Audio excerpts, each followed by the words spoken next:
Assalamualaikum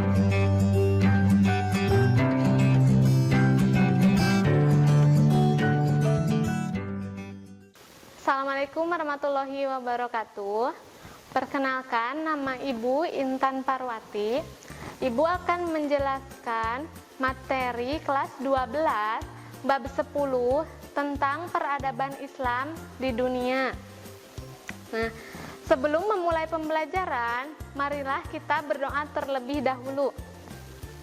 Bismillahirrahmanirrahim. Robbi jidni ilman warjukni fahma. Ya Allah, tambahkanlah kepadaku ilmu dan berilah aku karunia untuk dapat memahaminya. Amin. Selanjutnya, materi peradaban Islam di dunia ada 5. Yang pertama, Islam di benua Asia. Yang kedua, Islam di benua Eropa. Yang ketiga, Islam di benua Afrika. Yang keempat, Islam di benua Australia. Dan kelima, Islam di benua Amerika. Nah, yang pertama kita akan membahas tentang Islam di Asia. Nah, Islam di Asia ini berkembang di Brunei. Nah, di Brunei ini agama Islam berkembang dan merupakan agama resmi negara. Nah, jadi di Brunei ini Islam ini dijadikan agama resmi negaranya sendiri. Nah, kemajuan Islam masuk semakin bertambah cepat pada masa dipimpin oleh Sultan Bolkiah atau Sultan kelima. Nah, Islam juga berkembang di Thailand. Islam masuk ke Thailand, Muang Thai, pada abad ke-17 Masehi melalui kerajaan Aceh, kerajaan Pasai, setelah ditaklukkan kerajaan Siam Thailand. Selain itu, melalui Malaka, kini banyak umat Islam Thailand yang merantau ke luar negeri seperti Timur Tengah dan Indonesia untuk mencari ilmu. Selanjutnya, Islam berkembang di Eropa. Islam memasuki benua Eropa melalui 4 periode. Periode kekhalifahan Islam di Spanyol Andalusia selama 8 abad. Adanya penyebaran tentara Mongol pada abad ke-13 diantaranya adalah dinastikan yang beragama Islam. Kekuasaannya berpusat di Sungai Volga. Periode ekspansi kekhalifahan Turki Utsmani sekitar abad ke-14 dan ke-15 ke wilayah Balkan dan Eropa Tengah. Periode kaum imigran memasuki benua Eropa setelah Perang Dunia Kedua. Nah, kemudian Islam di Spanyol. Nah, Islam berkembang di Spanyol periode pertama pada 711 sampai 755 Masehi. Nah, Spanyol dikuasai oleh Islam setelah Tariq bin Ziyad menaklukkan kerajaan Visigot. Spanyol berada di bawah pemerintahan para wali yang tunduk kepada kekhalifahan Umayyah. Nah, Islam Spanyol belum memasuki kegiatan pembangunan di bidang peradaban dan kebudayaan. Nah, periode kedua Spanyol berkembang pada 755 sampai 912 Masehi. Nah, Spanyol ini berada di bawah pemerintahan Amir, tetapi dia tidak tunduk kepada kekhalifahan Abbasiyah.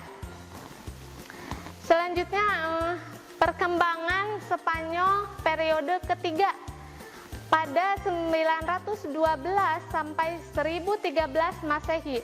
Spanyol berada di bawah pemerintahan khalifah yang terkenal adalah Abdurrahman An-Nasir, Hakam dan Hashim. Periode keempat 1012 sampai 1086 Masehi. Spanyol terpecah menjadi 30 negara kecil. Meskipun pada periode ini kehidupan politik tidak stabil, namun kehidupan intelektual harus berkembang. Kemudian Islam di benua Afrika. Dakwah Islam telah masuk ke benua Afrika sejak tahun ke-5 dari kenabian. Dimulai sejak Rasulullah Shallallahu Alaihi Wasallam memerintahkan hijrah ke Habasyah, Ethiopia yang dipimpin oleh Ja'far bin Abu Thalib. Ekspansi ke wilayah lain dilakukan oleh para sahabat. Umar bin Khattab radhiyallahu anhu ketika menjadi khalifah melakukannya di benua Afrika. Beberapa negara yang berpenduduk mayoritas muslim adalah Mesir, Libya, Aljazair, Maroko, Mali, Somalia, dan Sudan. Nah, Islam berkembang juga di Mesir, terletak di pantai timur laut benua Afrika, ibu kotanya Kairo. Nah, jumlah umat Islam 90% dari total penduduk, jumlah penduduknya sekitar 41.990.000 orang, sekitar 3 juta orang yang beragama Kristen, selebihnya beragama Islam. Nah, Mesir merupakan negara agraris. Penghasilan terbesarnya adalah kapas. Dan di Mesirlah terbangun universitas tertua di dunia yang bernama Al-Azhar. Nah, kita sudah tidak asing lagi ya mendengar Universitas Al-Azhar di Kairo. Selanjutnya, Islam di Australia. Islam masuk ke benua Australia dan Pasifik dibawa oleh kaum muslimin imigran setelah Perang Dunia ke-1 dan ke-2. Di benua Australia terdapat organisasi-organisasi Islam dan masjid-masjid yang didirikan oleh kelompok umat Islam berdasarkan asal negaranya. Pada tahun 1976 dibentuklah organisasi Islam yang bertaraf nasional. Ada AFIS, Australian Federation of Islamic Council. Atau kalau di Indonesia itu seperti NU, Nahdlatul Ulama. Selanjutnya ada Islam di Amerika. Orang-orang Islam pertama yang memasuki benua Amerika berasal dari Spanyol dan benua Afrika. Generasi awal Islam di Amerika banyak yang murtad karena adanya tekanan-tekanan terhadap keislaman mereka. Umat Islam dewasa ini berasal dari kaum imigran wilayah Islam. Nah, kemudian warga kulit hitam pun banyak yang sudah memeluk agama Islam. Mereka banyak mendirikan sekolah, masjid, dan organisasi-organisasi keislaman. Nah, tokoh-tokoh yang menjadi inspirasi keislaman di Amerika, contohnya Fard Muhammad, Elijah Muhammad, Malcolm X, Warisudin Muhammad, dan Muhammad Ali. Nah, itu yang tokoh menjadi inspirasi di Amerika. Selanjutnya ada hikmah mempelajari peradaban Islam di dunia. Yang pertama, perbedaan paham atau aliran di kalangan umat Islam harus diwarnai toleransi.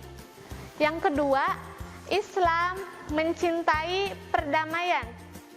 Yang ketiga, pemimpin harus mencintai ilmu dan masyarakat harus gemar belajar agar bisa berkembang dan maju. Yang keempat, persoalan sosial dan politik umat Islam menjadi pelajaran di masa mendatang.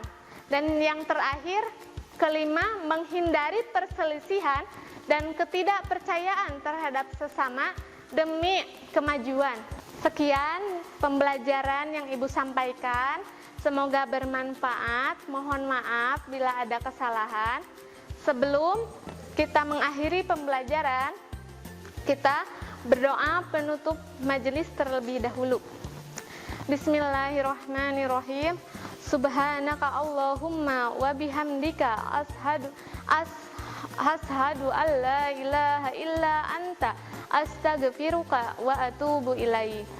Maha suci Engkau ya Allah, dengan memujimu aku bersaksi bahwa tiada Tuhan melainkan Engkau. Aku memohon mengampun kepadamu dan bertaubat kepadamu. Sekian.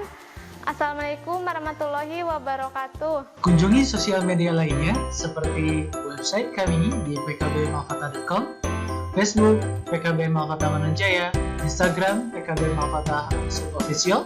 Dan terima kasih telah klik video ini. Jangan lupa like, comment, share, dan subscribe untuk menunjukkan dukungan kamu terhadap channel ini. Enjoy the video PKB Malkata.